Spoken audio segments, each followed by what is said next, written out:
Number 10. Martian Manhunter and fire.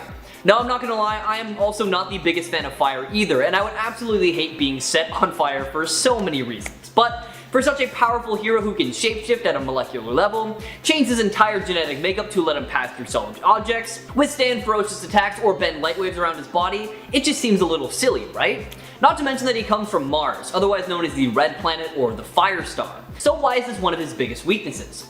Well, long before Martian Manhunter even existed, a race of aliens known as the Burning caused some serious damage with fire in order to create their offspring, which, needless to say, people weren't too happy about. After the Guardians of the Universe separated the offspring into the White Martians and the Green Martians, they were all imbued with a congenital pyrophobia, aka a fear of fire. So it kind of makes sense why he's so afraid of it. Not only does it physically hurt him, but it also scrambles his most prized weapon of all, his mind. This fear and weakness is so intense that when he's exposed to flame, he has the capacity to self-destruct, either combusting into bits or dissolving into rivers of Martian liquid. Want to know more about the Martian Manhunter? Well then check him out in his first appearance in 1986's Justice League of America, number 255. Number 9. The Flash and being too fast. At first, I've gotta say this one confused me so much because that's kind of the Flash's whole thing, right? Well, when it comes to Barry Allen, his speed might be his greatest strength, but being too fast puts his life in mortal danger. In Crisis on Infinite Earths, we see the Flash use his super speed to thwart the Anti-Monitor's evil plan, but the speed vortex he creates to stop the villain's antimatter cannon from firing is so fast that it sweeps the Flash away along with it. He ends up being stranded for 23 years in the Speed Force, you know, that mystical energy field that gives all the speedsters their powers, and spends that whole time running and trying to figure out how to get back. Basically, what happened is that Barry ran way too fast for his body to handle and he atomized himself. Thought to be dead by his closest friends, including Wally West, who took up the Flash mantle in his absence, Barry's apparent death was a huge shock for everyone, and also entirely his own fault. Check out more of the Flash for yourself, starting with his first appearance in 1956's Showcase, number 4. Number 8. Power Girl and Raw Materials. You'd think that being weak to kryptonite would be their only weakness, considering how easy it seemed for people to get their hands on it. But Kara Zor-El from Earth 2 actually had another pretty big weakness at one point. They were vulnerable to unprocessed natural materials such as branches and rocks for a short while. This also includes stone, dirt, and sand. Basically anything that can be found on Earth that isn't man-made. In Peter David's Supergirl Volume 4 number 16, she gets knocked to the ground and impaled by a pretty big tree branch, which in her defense would put anyone on the ground. Supergirl helps yank out the branch, and with this weirdly sociopathic smile on her face, she asked, "What, are you vulnerable to wood?" It took a second, but after she was no longer in pain, she replied, "Worse, to any raw, unprocessed natural materials. So, sticks and stones really can break my bones." God, dumb joke and even dumber weakness. Check her out for yourself in her first appearance in 2011's Flashpoint Volume 2, number 5. Number 7. Adam Strange and forced deportation. Who knew that archaeologists could also be superheroes? Well, apparently Adam Strange did, because that is exactly what he is. He inadvertently found himself on the planet Ran and was gifted with all the powers of a superhero in mystery and space, and it's not exactly explained why. Sounds pretty great, right? I mean, what could possibly be his weakness? Well, it's not actually his fault or in his control.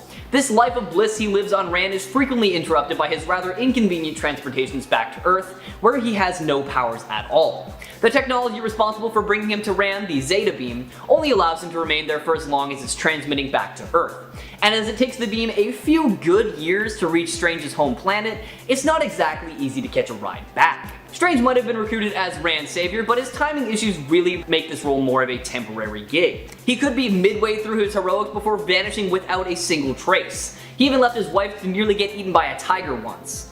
Luckily, as Alan Moore's Swamp Thing series clarified, the Ranians are more than capable of looking after themselves when Strange isn't around, and thank goodness for that, because I wouldn't be relying on Strange much either. Give his story a read for yourself, starting with 1986's Outsiders, number 6. Number 6. Human Torch and Asbestos. Now, don't get me wrong, Johnny Storm, aka the Human Torch, is a force to be reckoned with. Not only can he create, absorb, and manipulate fire, which is pretty awesome on its own, but his Nova Flame is hot enough to vaporize the particles of anything in his way, whether it's a bullet, a building, a bad guy, etc.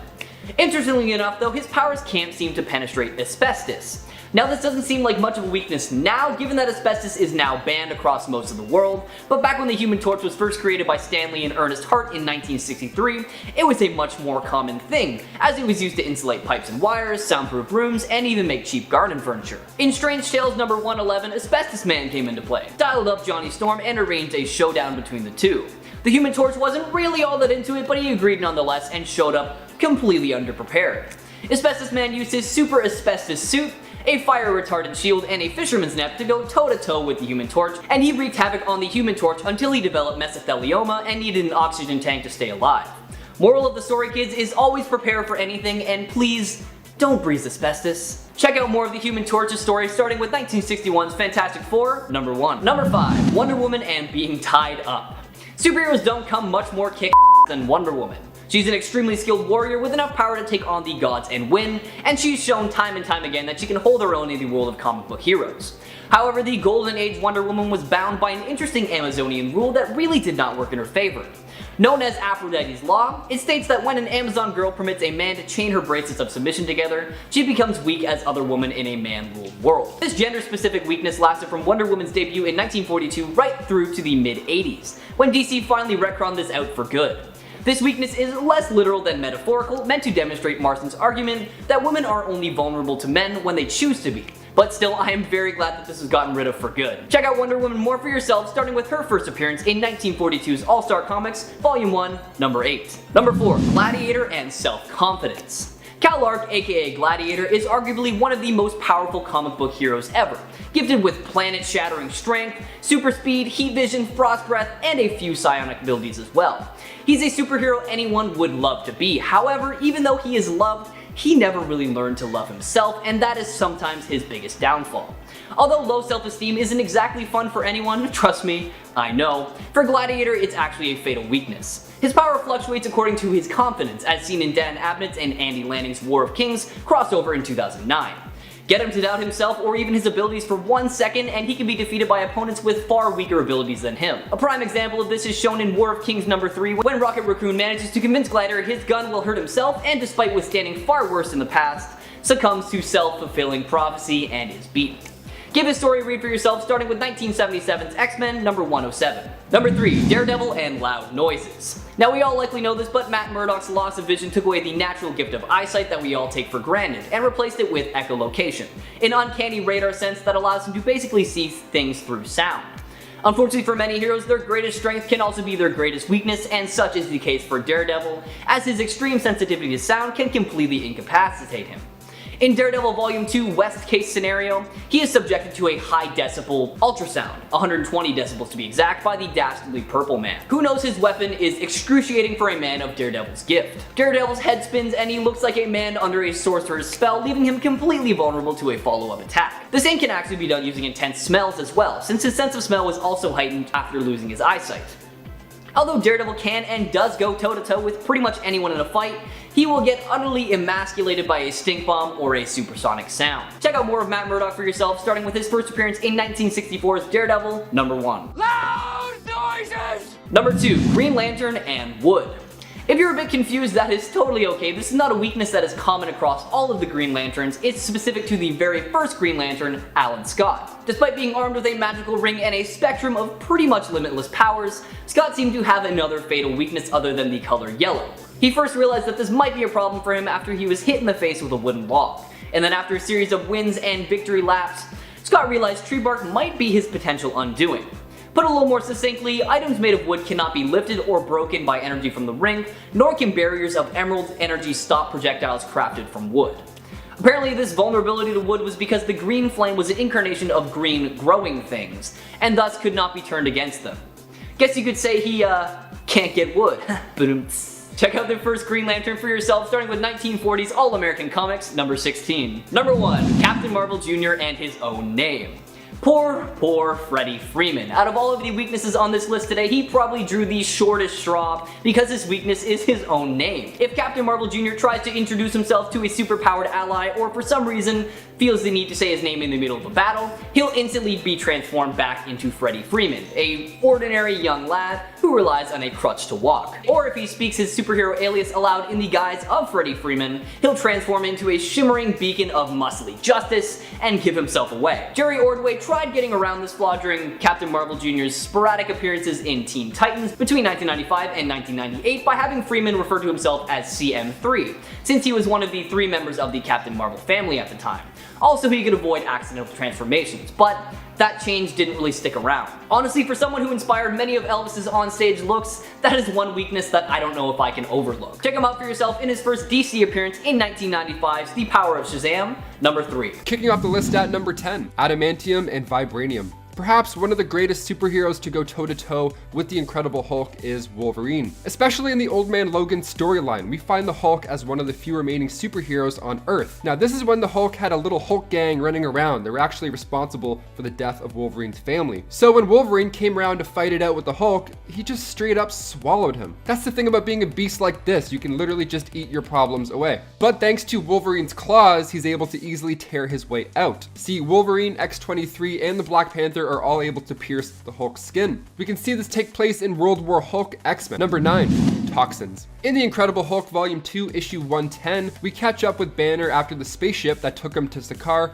blew up. This explosion took out many of his new otherworldly friends, including his new queen. So now he came back to Earth ready to dish out revenge. But thankfully Scorpion, Carmilla Black, injected him with a toxin that counteracts the Hulk's healing factor. Her arm is packed with a cocktail of new toxins designed by S.H.I.E.L.D. to goof up his gamma-powered physiology. Number 8, rage nullification. See, part of the problem lies in the solution sometimes. In the MCU, we see Natasha able to bring Banner back after the green guy has punched the enemies out of existence. All she has to do is rub his hands and say the sun is getting real low, and voila, now we have Bruce Banner back. In the comics, this is also a weakness. When that rage gets neutralized, Banner is extremely vulnerable, seeing as he's now just a scientist at that point. Betty Ross can also calm down the Hulk, and she does so in issue 141 of The Incredible Hulk. And Sentry as well was able to calm him in Sentry Hulk issue 1. Telepaths have also been known to be able to do this as well. They just need empathy potential and they can emulate this effect. The Inhuman Randall Jessup has the ability to cast out negative emotions, so he can come into play here as well. Number 7, magic users. In Avengers Age of Ultron, when Wanda Maximoff was introduced first as a villain, she played mind games with the entire team. In Wakanda, her and her brother met up with Ultron, and when the team arrives to stop the vibranium deal, Wanda then uses her magic to weaken the team. She of course gets Banner and he hulks out.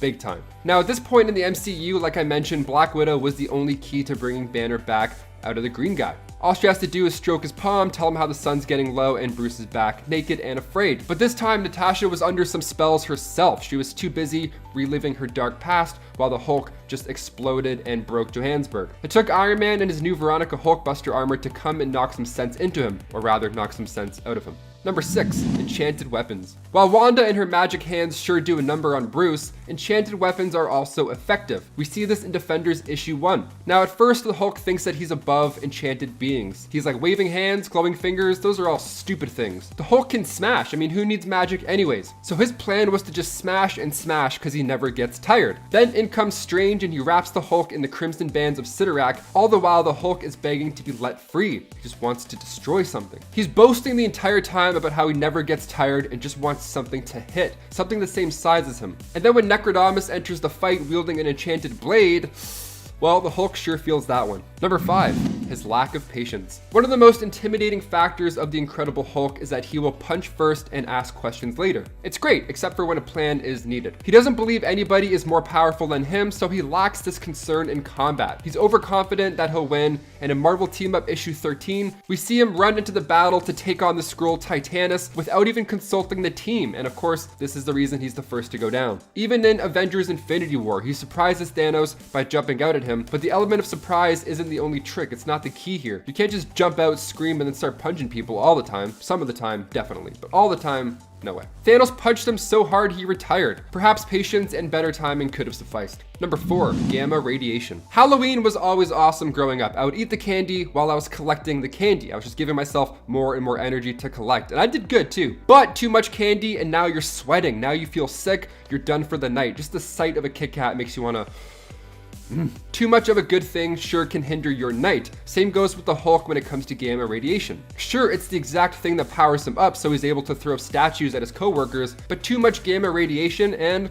it's bad news. Like in the Future Imperfect storyline, for example, Professor Hulk travels to a dark future where he crosses paths with, well, himself. Future stronger version of himself, the Maestro. The Hulk could not beat this guy, no chance. So instead, he tricked the Maestro and got him to time travel back to the past where that first gamma bomb went off, the same bomb that created the Hulk in the first place. So when the bomb goes off, now there's too much gamma in the mix, and this results in the passing of the Maestro. Too much gamma, too many Kit Kats, tomatoes, tomatoes. Number 3, the Power Cosmic. The Silver Surfer is a big name on the list of the Hulk's weaknesses because the Silver Surfer possesses the Power Cosmic, which was given to him by Galactus himself. So now he has the ability to absorb and tap into ambient cosmic energy and channel it throughout his body. And at this point, he can take out planets if he feels like it. And the Hulk is not a planet. And most of the time he and the Silver Surfer cross paths, it usually ends up with the Silver Surfer coming out on top. Some powers you can't just punch away, you know? Number 2, the Puppy Bomb. Okay, whatever you're imagining in your head as soon as I said the Puppy Bomb, it's much nicer than that. It's not a bomb full of puppies. We're not just gonna launch golden retrievers at Bruce Banner and hopes that it helps, I don't know. But we are launching cute puppies. That's something we are doing. In Indestructible Hulk issue 1, S.H.I.E.L.D. pulls out all the stops to calm down the big guy. And I mean all the stops. Yeah, they just launch a bunch of puppies at him and he goes from ah to I mean that ought to do a trick. If I saw one puppy, I'd be like, okay. But if I saw like a bunch of puppies, I'd be like, okay. And number 1, Bruce Banner. Other Hulks are able to contain their anger issues while growing into the green monster. She-Hulk is calm and cool and collect. She's got a hand on the wheel. Amadeus Cho, same idea. He's able to keep the angries out as long as he eats food. He keeps the brain going rather than the muscles, you know? But the Incredible Hulk is different, unfortunately. See, Bruce's childhood has something to do with it. His father was awful to him, really awful. He got mad at Bruce because of his high intellect. He ended up going to prison for taking out his mother, so Bruce already had a lot of pain inside him, even as a young kid, before Gamma stuff. The ghost of his father constantly haunted him, and when the Hulk comes out and takes over Banner, those early childhood memories are the fuel behind the fists. It's part of what makes the Hulk story so unique, that Banner has to fight this dark version of himself while also being a superhero. Number 10, Hope Summers. Hope is one of those mutants who has become problematic for writers because she is just so powerful. She can adopt any other mutant's powers, and there is no limit to how many power sets she can use at once. She doesn't drain the powers from them like Rogue, simply mimics them, but she also gains the peak performance level of their powers as well. And she doesn't have to touch someone to use their abilities, so that's a plus side to one of her weaknesses, I guess. So how do we cap someone like that? How do we make her writable and relatable? Well, usually we make her feel conflicted and want to run away. We've all wanted to run away at some point, right? But for weaknesses, they could have made it a certain ability, a certain power that you just can't use and can drastically cause her harm as a result or something like that. But nope, she's the mutant messiah after all, so instead her weakness is distance. And time, to an extent. So in other words, the easiest way to defeat Hope is just run away from her. If she can't get to you and you have enough distance between you and her, then she can't really mimic your abilities. And really, distance is her only main weakness. Well, unless she gets her hands on a teleporter's abilities, because then she'd have to teleport away from the teleporter, and if she teleports too far away from them, how can she use their abilities? Wait a minute, I feel like this is a weakness that wasn't fully thought through. How does she use teleportation abilities? Does she have to take teleporter with her? What? Number 9, Wolverine.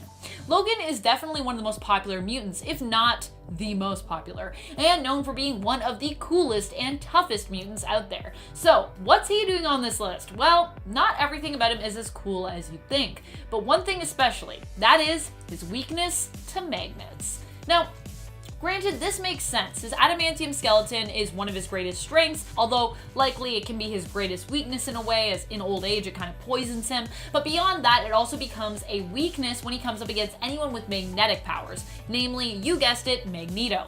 Magneto actually once used his power to rip the adamantium out of Wolverine.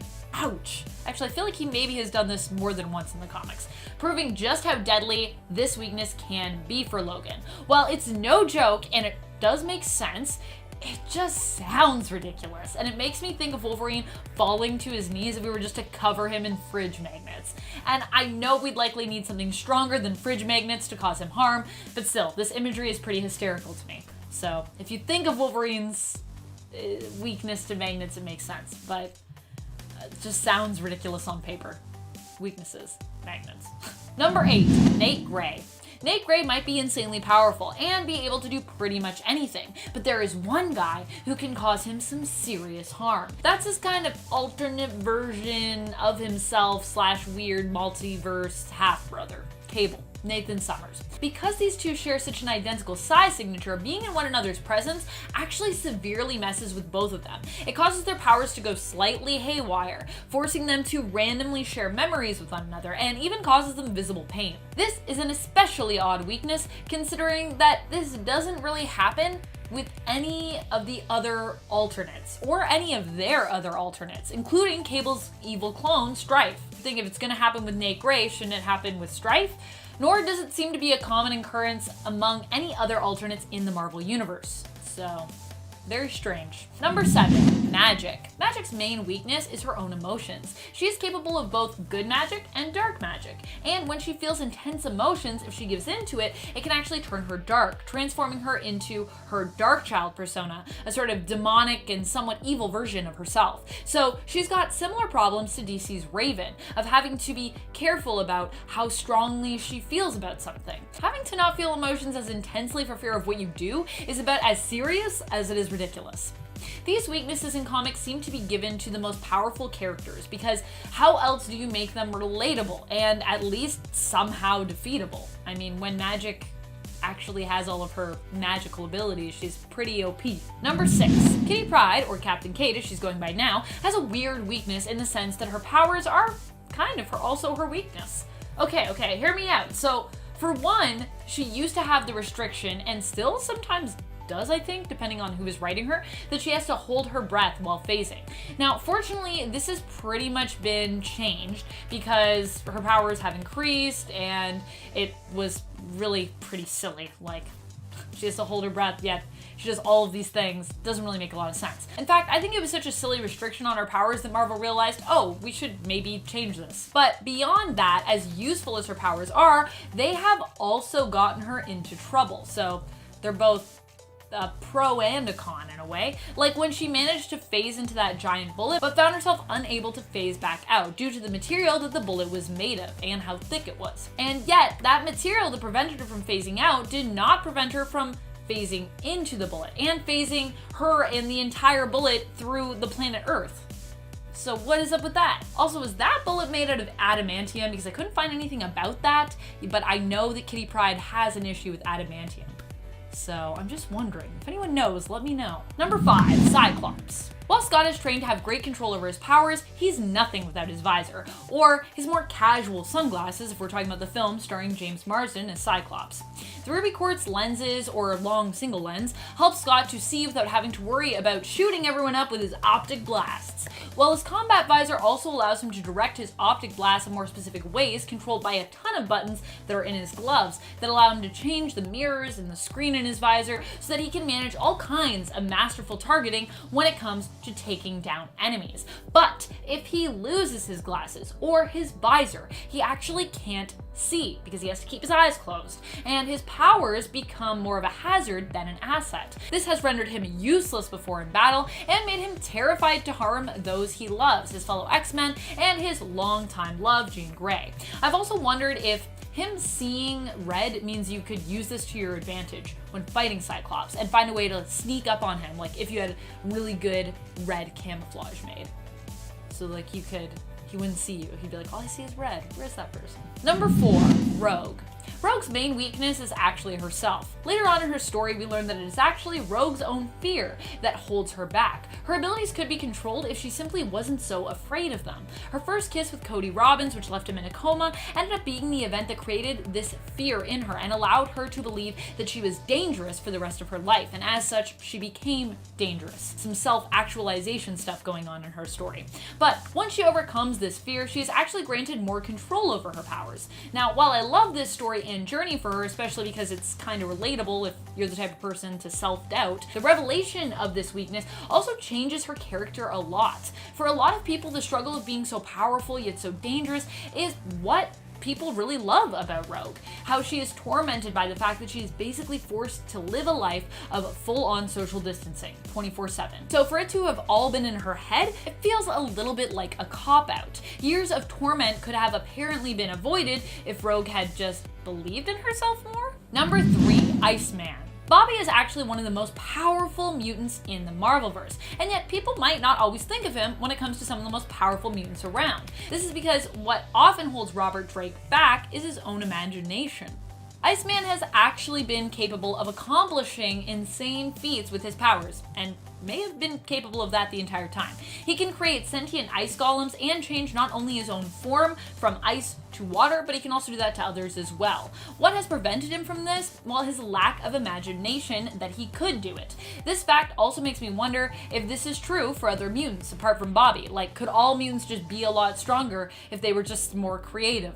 Or in Rogue's case, if they believed in themselves more? Do they need to train less at Xavier's school and simply just take more elective arts courses and expand their minds?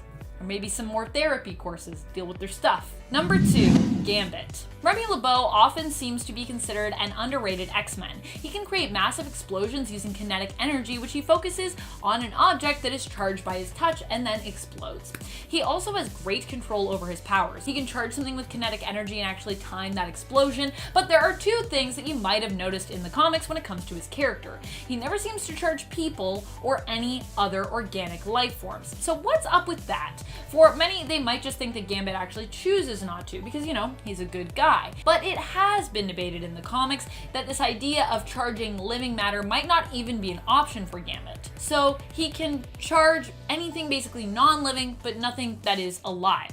This is also a weakness that sometimes seems to be forgotten by writers, as it's not been completely consistent or fully explained. So sometimes he can do it, which is weird. And despite the amazing control that he exhibits, this was actually something granted to him by Mr. Sinister. Gambit actually made a deal with Sinister to operate on his brain in order to help him control his powers more, while also kind of limiting them so he doesn't basically go haywire and kill everyone he loves. The results of the surgery are both, of course, a strength and a weakness, as they granted Gambit more control while also limiting his powers somewhat. Also, making deals with Mr. Sinister is just usually ill-advised. The fact that that even happened in a comic with Gambit, it's strange. Number 1, Mastermind. Mastermind can create powerful illusions, ones that feel, smell, sound, taste, and look completely real. For example, if he creates a wall, it will feel like a wall, it'll smell like a wall, it'll taste like a wall. But if you can overcome how convincing this illusion seems, if you can just decide to run through that wall, you'll realize it isn't actually there. And his illusions can only exist as long as you believe them to be true. They require you to believe. So once you shatter one of his illusions, all the others will just come tumbling down after. Jason Wingard also has to concentrate for you to be able to see his illusion. So many people have taken him out in battle simply by distracting him momentarily. He also cannot control who sees his illusions and who doesn't. For example, if he creates a giant butterfly in a room, all who are in the room with it will see it. Anyone who has it within their line of sight will see it. In fact, you could say his weaknesses appear greater than his strengths in a lot of ways. Kind of a weird villain like that. Also, sometimes he's super powerful, sometimes he's not that powerful at all. Number 10, Batman's inability to trust. For a superhero with no powers, Batman is able to do remarkably well against much more powerful villains, and is able to stand next to some of the most powerful heroes in the DC universe without looking out of place. And while yes, technically you could count the fact that he's susceptible to being shot or stabbed as a weakness, his greatest weakness is his inability to trust anyone, even his closest allies. Batman is constantly finding himself in situations where he doesn't give his allies the full picture, and as a result, he or his teammates are put in unnecessary danger. The most famous example of this comes from the Tower of Babel storyline, when it was revealed that Batman had developed detailed plans about how to destroy each of his friends and teammates. Ra's al Ghul managed to steal these plans and do a lot of damage to the heroes before Batman realized what was happening. Frankly, it is only through dumb luck that none of the League members were killed in this incident. When the dust settled, the team was furious with Batman for breaching their trust and putting all of them in danger. As the writer of the story, Mark Waid, recently said in an interview where he talked about this arc, Batman's sin to the Justice League was not that he had these plans to counteract each of them. It was that he didn't tell them. If he had just said to Superman, "Listen,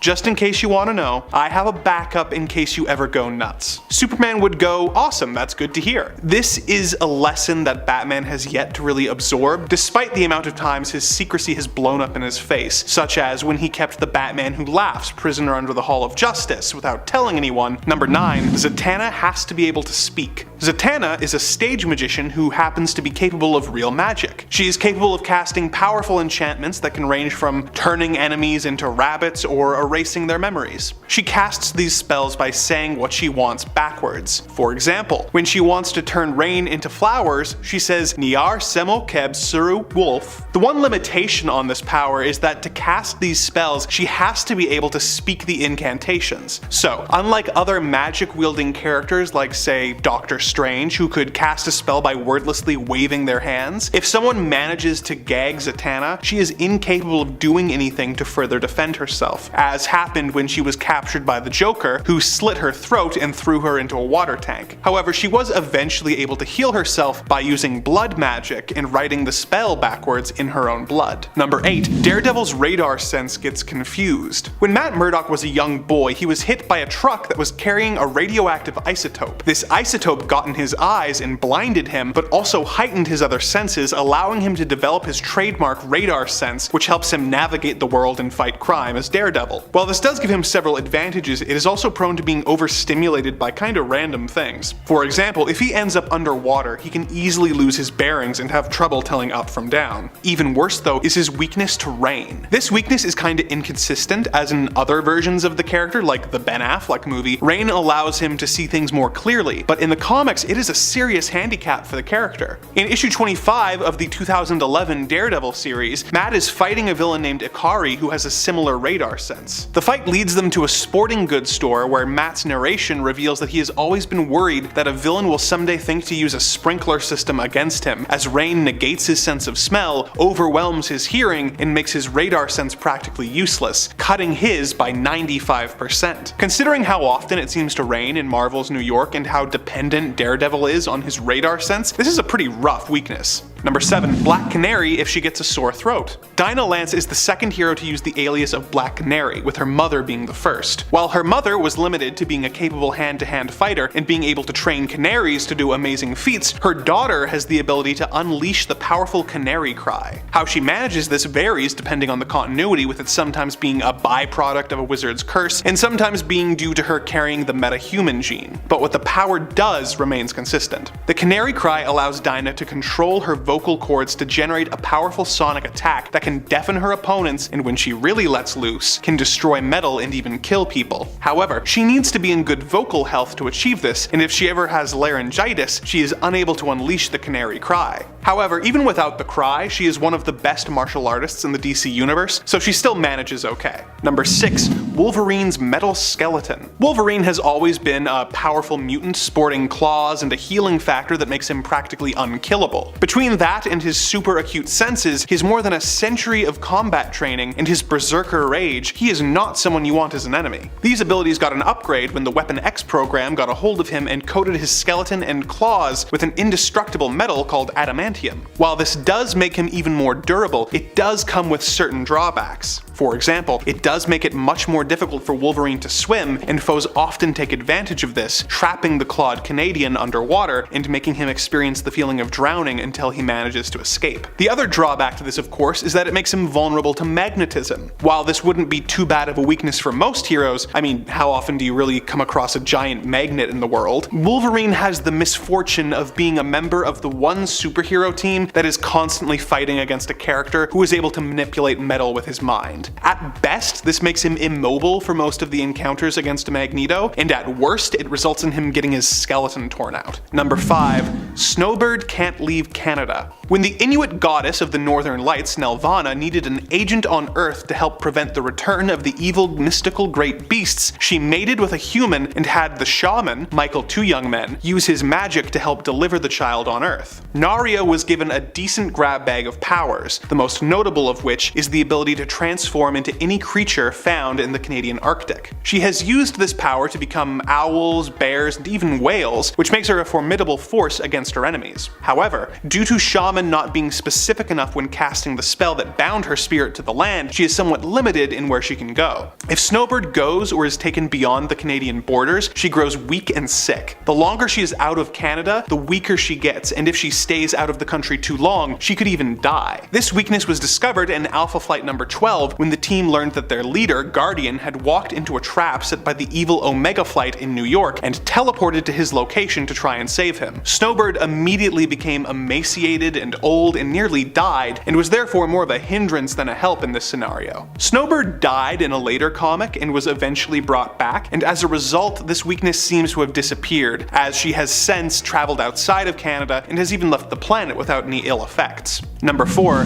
Martian Manhunter and his addiction. John Jones is an alien from the planet Mars who has insanely strong telepathic powers that allow him to read and control minds. He also has super strength and the ability to shapeshift, and the ability to become intangible and phase through objects, making him a very difficult hero to defeat. For many years, Martian Manhunter had a psychosomatic weakness to fire that would cause him to lose the use of his powers and be burned. This weakness is kind of a problem when you consider how many superhero battles result in buildings or cars catching on fire, but what I want to focus on is a lesser known weakness, his cookie addiction. In Martian Manhunter Volume 2, number 24, we learn that John has developed an intense love of Choco's cookies, the DC equivalent to Oreos. When Blue Beetle and Booster Gold decide to play a prank on him by stealing his cookies and buying all the Chocos in a mile radius, we learn that when Martian Manhunter goes too long without his fix, he becomes a mindless Hulk-like creature who angrily smashes up the city, screaming about how he needs his cookies. His rampage isn't stopped until Booster Gold and Blue Beetle lead him to a warehouse full of Chocos where he greedily begins to devour them. Once Manhunter is back to normal, Batman discovers that the chemicals in Chocos, though relatively harmless to human biology, are extremely addictive to Martian physiologies. So yeah, fire is a bad weakness, but a cookie dependency issue is way worse. Number 3. Domino suffers from electorophobia. Nina Thurman has the mutant ability to subconsciously manipulate probability when she finds herself in stressful or dangerous situations in order to give herself the best possible outcome. In simpler terms, she's extremely lucky. If she is shot at, she will instinctively know exactly the right way to duck and dodge her way past the bullets, or the enemy's gun might simply jam. She can make the highly improbable happen in order to survive almost any situation, and it has made her a very difficult character to defeat, but not impossible. In Deadpool Volume 4, number 17, the Merc with a Mouth is planning on assassinating one of the X-Men's most vocal critics in order to earn a place on the team. The X-Men of course do not want to be embroiled in this kind of scandal and send Domino to deal with Deadpool. She ties him to a bed and the two talk, with Wade confessing that he is terrified of cows and Domino revealing that she is terrified of chickens. You'd think she was kidding or lying, but later in the issue when Deadpool escapes and goes after the target again, Domino and Wolverine chase after him only to be taken out of commission when crawling through an air vent when they end up face to face with a chicken. Domino is paralyzed with fear and unable to continue on, which delays her and Wolverine long enough for Deadpool to get away. Considering how much poultry seems to affect her, Domino is lucky she doesn't come across them more often. Number 2. Mon-El and Lead. One day when Superman was just a young Superboy, he looked to the sky and saw a crashing rocket. He intercepted it and discovered a young man inside with a locket from Clark's Kryptonian parents, Jor-El and Lara Lor-Van, wishing him luck on his travels. The young man had suffered amnesia, but the fact that he had the same powers as Superboy led Clark to deduce that this was his long-lost brother from Krypton. He named him Mon-El, and the two began fighting crime together while enjoying their newfound sense of family. However, Superboy soon became suspicious of his new brother, as Krypto didn't seem to recognize him, and his belt was made from a metal not found on Krypton's periodic table. As he did a lot in the Silver Age, Clark began putting Mon-El through a series of elaborate and convoluted tests to prove he was an imposter. He took a bunch of lead balls and painted them green before throwing them into space. He then went to a nearby planet with Mon-El to play baseball. When the green balls showed up, Superboy pretended they were kryptonite meteors and pretended to be affected. When Mon-El also began acting sick, Clark took this as proof that he was an imposter, but as Mon-El's amnesia wore off, he revealed that he was actually from the planet Daxam and had met Jor-El on his travels. As a Daxamite, he had the same powers as Superboy, but really did have a vulnerability to lead. While a Kryptonian would return to full health when kryptonite was removed, a Daxamite exposed to lead was doomed to a slow and painful death. Superboy was forced to put Mon-El in the Phantom Zone until he could find a cure. Mon-El has had a few adventures since then as a member of the Legion of Superheroes, but the fact that he could be killed by a relatively common element is pretty dumb. Number 1.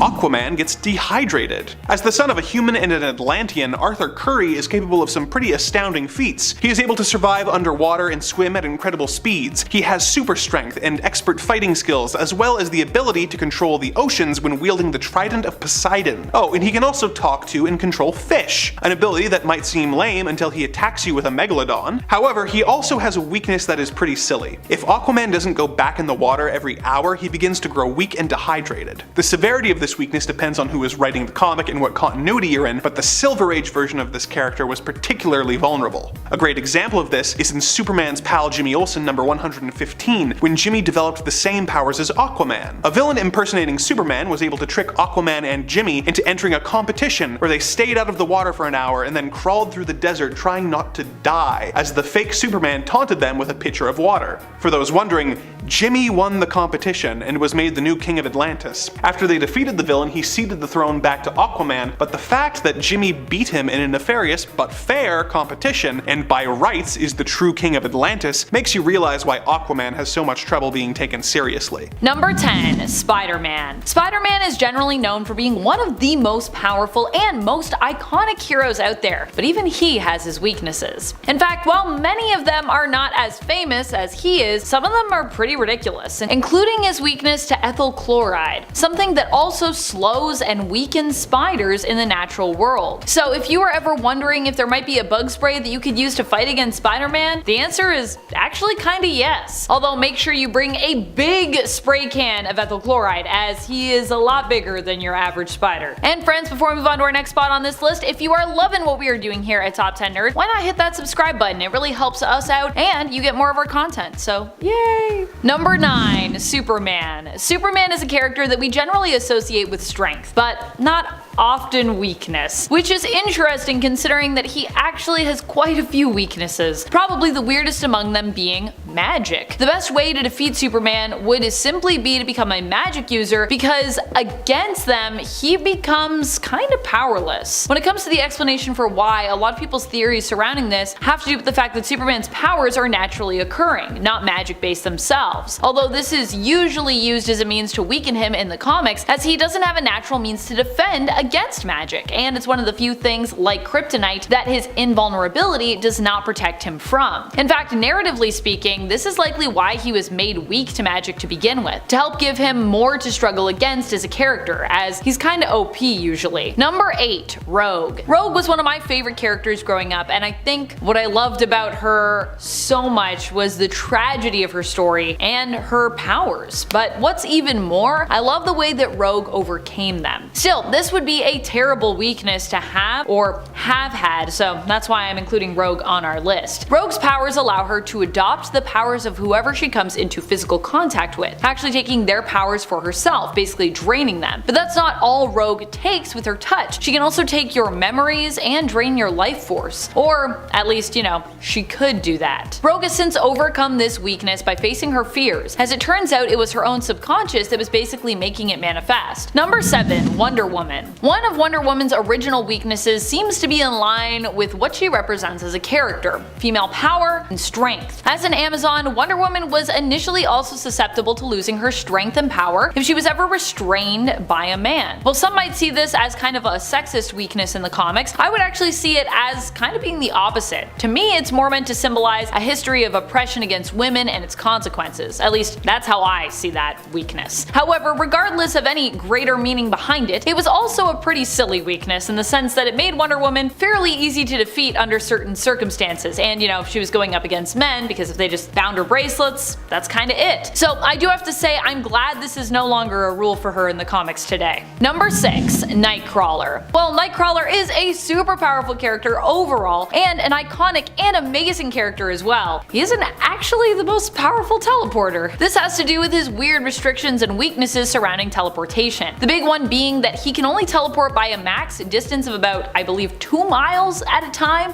The other main one being the more that he teleports, the more exhausted he gets. And Kurt as a teleporter can tire fairly quickly if he's forced to make multiple jumps, which if he has to go far, he kind of has to do because each jump he can only go so far. Kurt does teleport through the Brimstone dimension, which I saw some people in the comics bringing up as like a super powerful thing. But this is actually more how his teleportation skills work. It's not necessarily something he's choosing to do, as he has to travel through the Brimstone dimension to get where he's going. So while yes, he can travel interdimensionally, it's only one dimension, and it's not really by choice, it's more by design. However, Kurt is an amazing character because of his limitations. That's what makes him so great. It means that when Kurt has to push it to save the day, and he often of course does just that because he really is a hero, he's often putting his life on the line for ideals he believes in, or for all of Earth or all of life itself, whatever he's defending. That's why we love Kurt.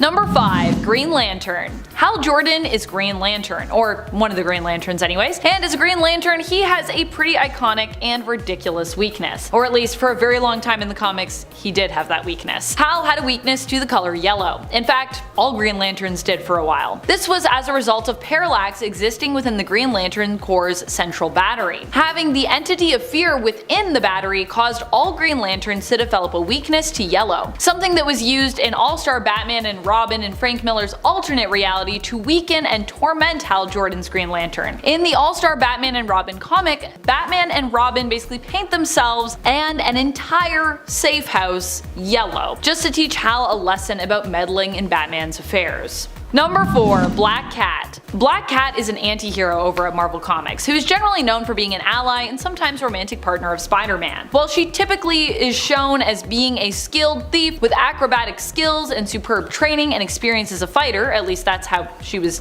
depicted initially, she doesn't usually have any superpowers to speak of. However, at one point, she did just have straight up powers, and this happened for Black Cat when the Kingpin granted her wish of getting them. However, because this was the Kingpin, it of course did not work out exactly as Felicia had planned. She ended up with bad luck powers, which were extremely useful when fighting an enemy, but not so useful when with an ally or anyone else, as they actually affected not just her opponents, but like anyone who was close to her, which means that Peter suffered from them as well. To make matters worse, Felicia kept her powers a secret from him, which ended up driving a wedge between the two when it came to their romantic and working relationships with one another. Number 3. Green Lantern. Alan Scott used to have a hilarious weakness, similar to someone else on our list actually. Let me know in the comments when and if you figure out who I'm talking about here. Alan Scott had a weakness to wood. The explanation for why and how this weakness developed was explained later by the fact that Alan was snuck up on and basically attacked using a wooden club,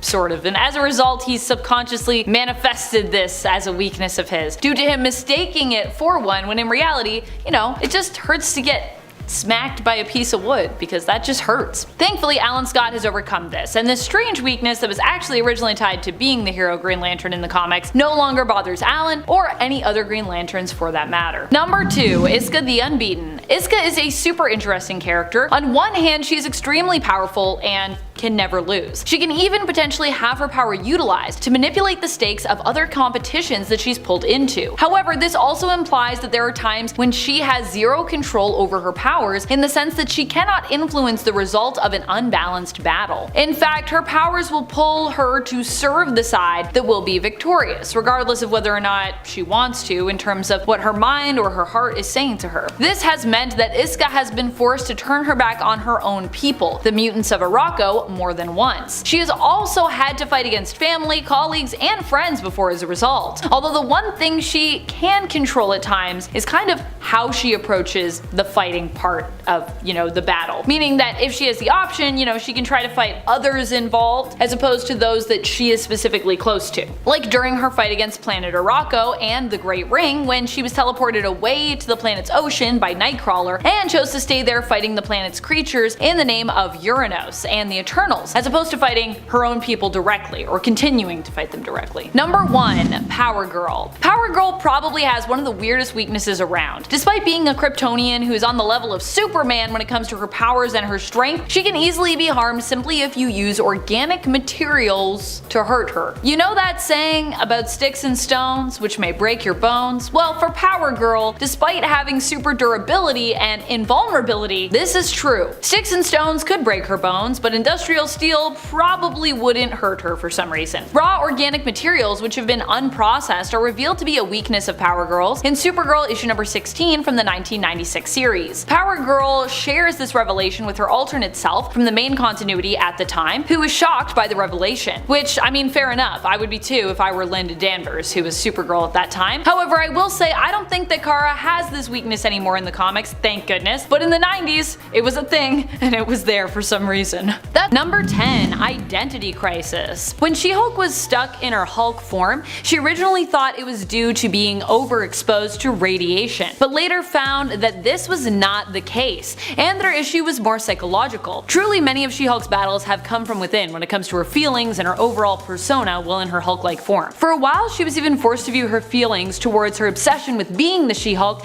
as though she was addicted. And I mean, she kinda was. She takes a lot of pride from being She-Hulk, but it also tends to poison her view of herself when she is not in this form and is just plain old Jennifer Walters. While this might not be an obvious weakness in battle, Jennifer's emotions can affect her transformation and amount of control she has over her Hulk form, so it kinda is a weakness in battle.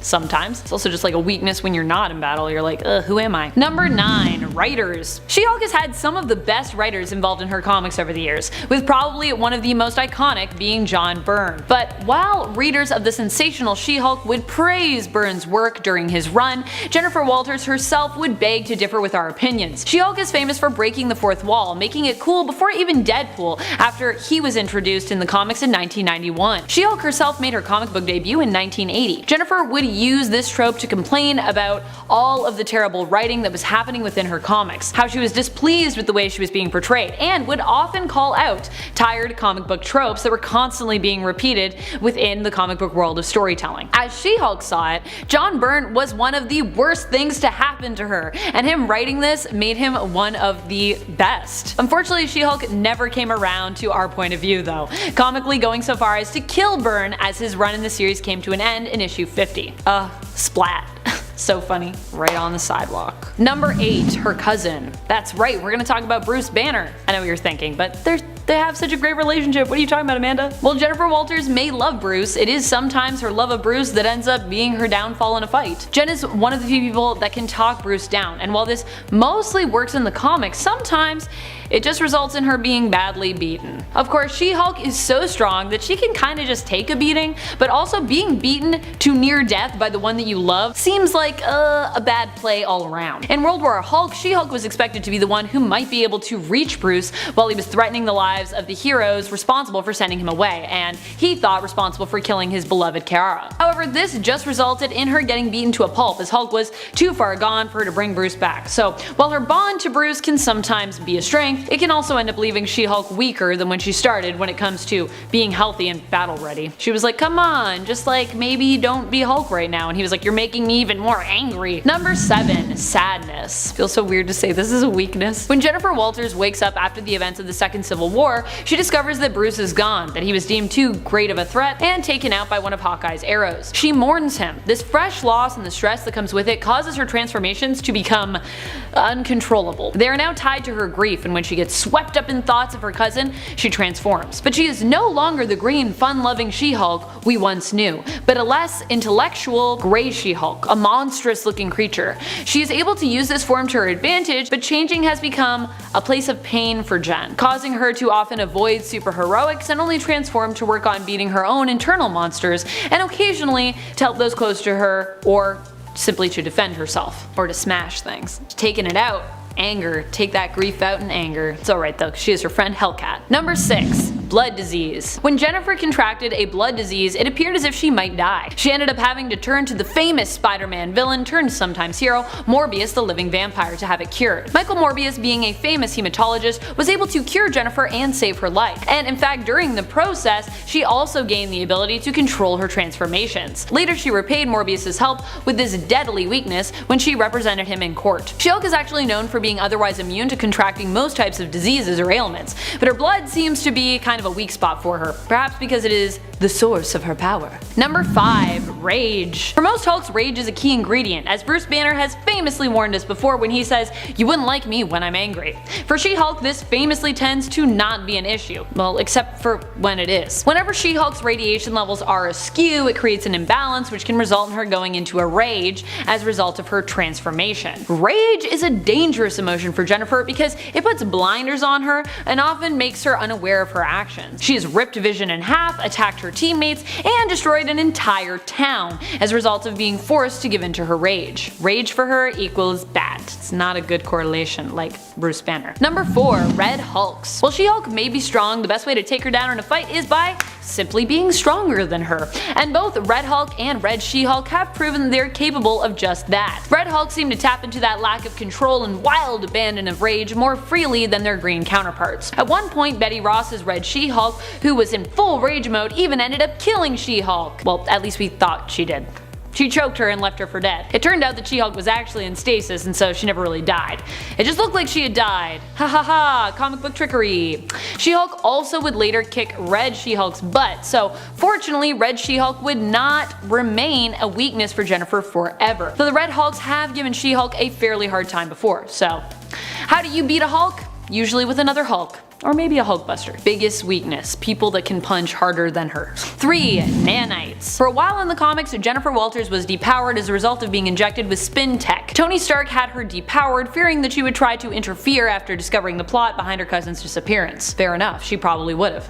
Stuck in her human form, Jennifer Walters was reduced to the strength of an average human. Well, an average human who lifts, presumably. As She-Hulk becomes stronger from training, meaning Jennifer herself is actually quite a gym enthusiast. Her strength equals She-Hulk's strength, so. And no longer having access to her powers, she did the only thing she could think of. Took legal action against Stark. In the end, her powers were returned to her after running into an alternate version of herself whose Earth didn't have superpowers but who gained powers after being transported to Earth 616. It's a long story. Moving through the same transporter device granted She-Hulk her powers again, resetting her and curing her of the unwanted spin tech. Get that out of here. Whew. Shouldn't have to go live on a depowered Earth.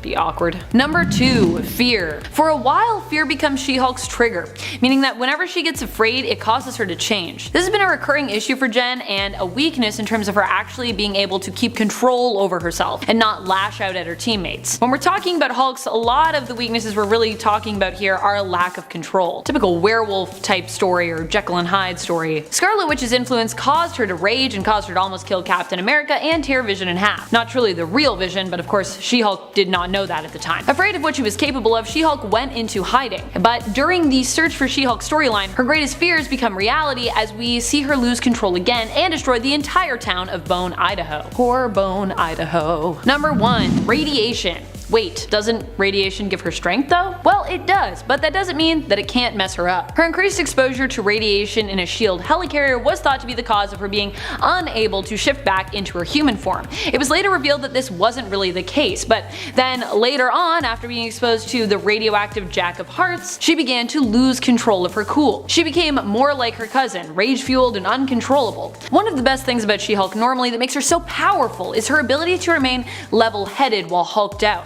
And losing this ability turned her into a less useful and more dangerous loose cannon. So basically, radiation can power her up, but too much can also turn her berserk, so it's like a strength and a weakness. What? In at number 10, sensitive senses. There are a fistful of characters whose powers include some sort of enhanced sense or senses, such as the case with Marvel's Daredevil, a man whose lack of vision doesn't stop him from being a fantastic hero. His accident, while responsible for the loss of his eyes, enhanced his other senses. Now this includes echolocation, an ability in which Matt Murdock can partially see thanks to his hearing acting like a powerful radar, kinda like a bat. But because of this, he's sensitive to loud noises, and in the past we've seen high decibel sounds mess him up. For example, in Daredevil Volume 2, Worst Case Scenario, Purple Man uses ultrasound to leave Matt in an excruciating amount of pain. Now this weakness goes beyond enhanced senses. Villains don't target extrasensory abilities nearly that much either, and you'd think that a foe would use that information of a hero's power and then find a way to overwhelm their minds. Instead, we more frequently see characters who have an invulnerability to psychic attacks being more of a threat to those who use telepathy, or telekinesis. And at number 9, no peripheral vision.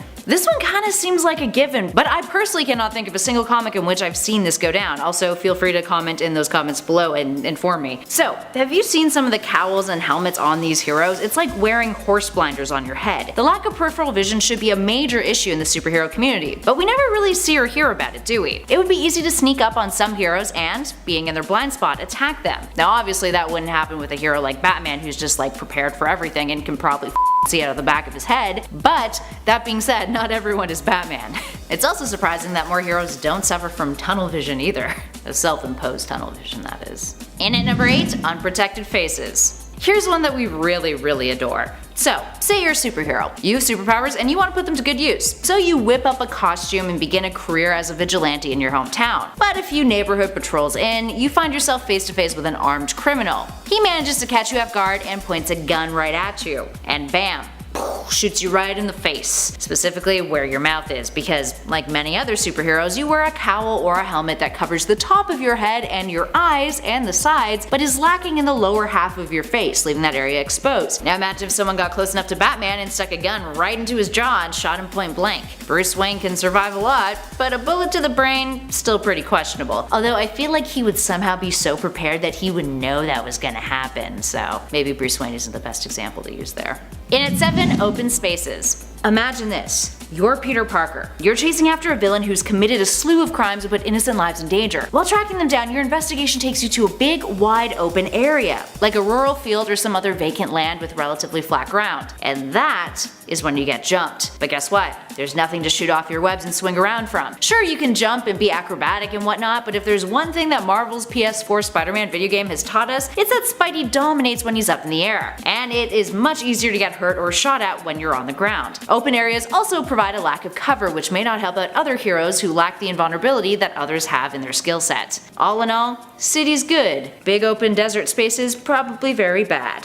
Unless you've got like a camouflage ability, in which case this list is not for you. Moving on to something very ridiculous but also fairly accurate, and at 6, AK-47s. Or just guns in general. Okay, yes, this is a rather dark number, but you know it's true. While some heroes would be exempt from this harming them, like Superman for example, definitely could withstand a barrage of bullets, others who do not have that invulnerability would be majorly susceptible to gun wounds. We recently saw in Heroes in Crisis how devastating a mass shooting in the superhero world could be. It was a reminder that superheroes are not as invulnerable as we assume them to be, especially if their guard is down or they are hit multiple times. Riffing off of our last number in something equally as dark and kind of preposterous to think about in comics, in at number 5, gun laws. Now, a supervillain could use the lenient gun laws in the US to their advantage. Say that they wanted to gun down a hero and get away with it. Just lure them onto your own property and then fire away and then claim it was self-defense. I know, like I said, this is actually a very dark number because it happens in real life, but not with heroes, with regular people. Now, we wouldn't be surprised to see something like that legally work out in favor of our hypothetical villain here. Although, that is kind of just strictly the US. That smug trick would not work in Canada, or a lot of other countries in the world. And at number 4, time management. Superheroes have lives too, you guys, and if there is one thing we've learned from Buffy the Vampire Slayer, it's hard to strive for a life of normalcy when you've got to kick evil's butt. Often heroes are forced to choose between regular life stuff and saving lives, the latter being a quite demanding responsibility. I mean, Superman even quit once upon a time because of this, and I mean, he almost immediately returned to being a hero when he realized that Metropolis was kinda screwed without him, but still, if a villain really wanted to grind a hero down and had the patience to do so, they could learn about their hero's schedule, figure out their secret identity of course, and then plan a series of attacks at times that would be really inconvenient for their foe. Just hack their iCloud and take a look at their calendar. And then wait for their life to gradually fall apart and affect their superheroing. Wait till they're already vulnerable and then strike when they're most stressed, distracted, and foggy-minded. It's a little manipulative, sure, but I mean, as far as some villains are concerned, whatever gets the job done, right? Moving on to number 3, low confidence. Captain Britain, Gladiator, and Zatanna all share this weakness. Low confidence, especially in the superhero community, is one that can really punch you in the gut and lead to dire consequences. Generally, when this is a weakness of a superhero's, the more confidence they have, the better they are in combat. And then the opposite, the less confidence they have, the worse they are in combat. While some villains have taken advantage of this over the years, you would think that demoralizing and humiliating superheroes would be way more of a trend in the criminal community, since it's proven so effective on some other heroes. Just saying. I mean, I feel like that's a low though. just go around on the superhero social media accounts and bully them online as some anonymous troll. Just make them feel terrible about themselves. And then they get out there and they're like, everyone hates me. And then they get beaten up by a villain. It's a hard life for a hero. You gotta have tough skin. Moving on to number 2, identity reveal. Now you'd think with the number of villains who have discovered superheroes' identities over the years, there would be a lot more whistleblowing in comics. Case in point, the Joker. When he knew Batman's true identity to be Bruce Wayne, he covered for the Caped Crusader and didn't tell anyone. Partially because, he was obsessed with him and wanted to get him himself, but, he's a fun individual. Quite literally. Now this is partially because the Joker is insane and utterly obsessed with Batman, therefore does not want anyone else to finish him off. But what excuses do other villains have? Revealing a superhero's identity or trying to rip off their masks in battle to expose them to the public would have a drastic effect on the character. It would ruin their private life, put them and all of their loved ones at risk constantly, and make it next to impossible to retain any sort of normalcy in their lives. A revealed identity though has helped some heroes rather than hindered them in the past. The likes of Ozymandias, for example, who used his fame to build an empire, or the Great Machine in Brian K. Vaughan's Ex Machina, who revealed his own identity to benefit his turn to politics. But generally we think it may hinder more than help in many cases, so it's surprising that more villains don't use it as a calming tactic to get what they want, although there are quite a few who have done that in the past. And last but not least, in at number 1, wardrobe malfunction. And no, we are not talking the likes of Janet Jackson and Justin Timberlake, friends, and that is a bit of an aged reference, so if you know it just makes me feel old. When you think of death by cape, you often think of one of 2 famous instances. The first is Doctor Strange being strangled by his cloak in Marvel's Ultimatum. The second is Dollar Bill, one of the vigilantes on the Minutemen team in the 30s and 40s from Watchmen. The latter got his cape stuck in a revolving door, and a smart criminal used that opportunity to shoot him point blank. When you consider how effective using a hero's wardrobe against them could be, it's almost surprising that there aren't more villains trying to grab hold of heroes' capes to yank them close, strangle them, or put them in some sort of precarious position.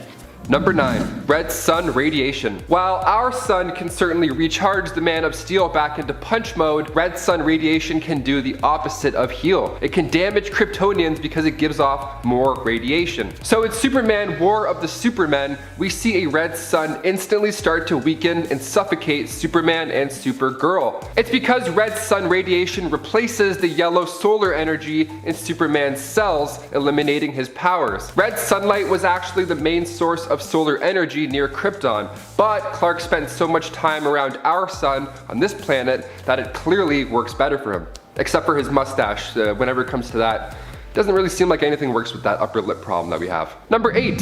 High-pitched noises. You ever accidentally scrape your fork against the plate and that high-pitched squeal that comes from it makes your spine want to pop out the back of your neck? God, it's the worst. My sister almost kills me every time I scrape just a tiny thing, I swear to God. Well, even Superman gets weak when he hears high-pitched noises like that as well. Now, of course, they're much louder than just a fork. See, his super hearing makes Black Canary and Silver Banshee a nightmare for him, because they can get pretty loud. So Batman tries this out against Clark in Batman vs Superman as well, and for a moment or two, it actually works on holding him back. Check it out. Lex wants to... So maybe if Bruce had the world's biggest dog whistle, he could mess him up. Or that cowboy guy that sings really high pitched in the mountains. I'm sure if he belted, Clark would definitely explode, perhaps. Number 7, magic. Superman can probably take 1,000 bullets to the body and then walk away like it's no problem. But the magician David Blaine? You never know, he could be pretty threatening to a Kryptonian. That's right, magic can indeed hurt Superman. His biomatrix is a powerful asset, but the strength in it can be used against him, specifically in the form of radiation that's found in magical energies. Electromagnetic or extra-dimensional signatures disrupt his force field, weakening him, of course. Now, it depends what kind of magic is being used and how much of it is being shot out at him, but magic in general has unpredictable effects on him, and his magical enemies have often been the ones that are the most dangerous or come out on top, at least for a little bit. Number 6, the Black Tide. In Action Comics issue 788, Superman is in a world where the air is filled with fire and a force called the Black Tide. This mysterious force causes Superman's chi flow to be disrupted. So he suffers in fatigue and pain until he gets a nice acupuncture appointment. Yeah, in the very next issue, we see Clark getting back on his feet with a few well-placed needles. He even asks if they're the world's strongest needles, and she's like, nope, they're just in the right spots. So acupuncture, it's the only remedy that realigns his spirit. Who knew? Number 5, love. Yeah, of course I said it. When it comes to weaknesses, some would say that it's just the thing you love most used against you. Now this of course has come to light in many comics, movies, TV shows. It's not necessarily new. The whole damsel in distress thing, of course it's gonna work.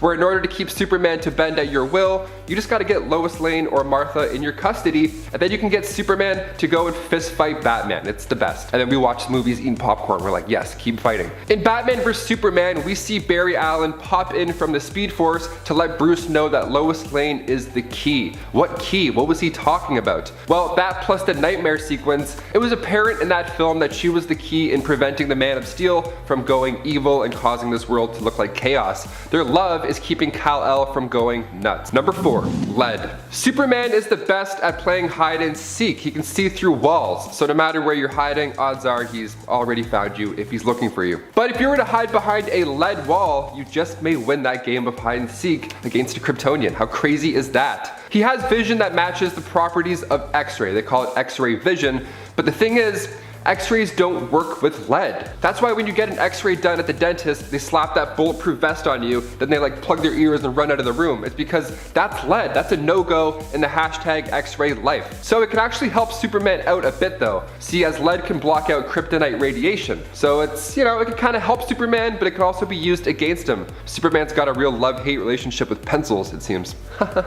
Pencils. Number 3, Muhammad Ali. I have to include this because it's too amazing not to mention. Okay, so earlier in this list I talked about how red sun energy can weaken a Kryptonian. So even though Superman is weak now, he's still probably at least a really strong dude, right? Well, there was once one comic book issue where a weakened Superman legit had to fight Muhammad Ali, and it was more intense than Mayweather vs. McGregor, at least in my opinion. Definitely yours too. See, this one shot made its debut back in 1978, written by Dennis O'Neil and Neil Adams. And it featured the Man of Steel and of course Muhammad Ali. And it was part of the all-new collector's edition where this alien named Ratlar, who's part of a species known as the Scrub, they visit Earth. And they demand that we pick our best fighter to go against theirs. Now of course theirs being a behemoth named Hunya, so yikes. Now, if we refuse, well, the Scrub will then destroy the planet. So Muhammad Ali argues that since Superman isn't technically from Earth, Muhammad Ali must be the one who fights, which is so amusing for us. We're like, yes, thank God, do it. So Ratlar is amused by this and he wants to know who is better of the two. So he pins the two champs up against each other and the fight is set to take place on Bodes, which is orbiting a red star. So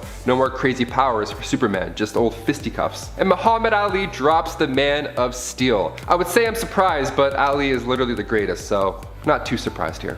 Number 2, psionics. Kryptonians are vulnerable to psychic and telekinetic attacks. Superman may be stronger than most things in existence. His mind is still just as capable of being brainwashed like most of us. He's vulnerable to magic, so when it comes to psionic attacks, those tend to work against the Man of Steel in a similar manner. Telekinesis can attack Superman's molecular structure, so when the damage is on a microscopic level, it's hard to overcome and pinpoint. The Green Lantern chip at one point took over the Kryptonian's mind in issue 10 of Injustice Gods Among Us year 2. He's small but mighty, but he can also think small, so you're kinda screwed. And number 1, you guessed it, kryptonite. Most of us heard the song Kryptonite by Three Doors Down growing up. In fact, now that I mentioned it, it's probably stuck in your head.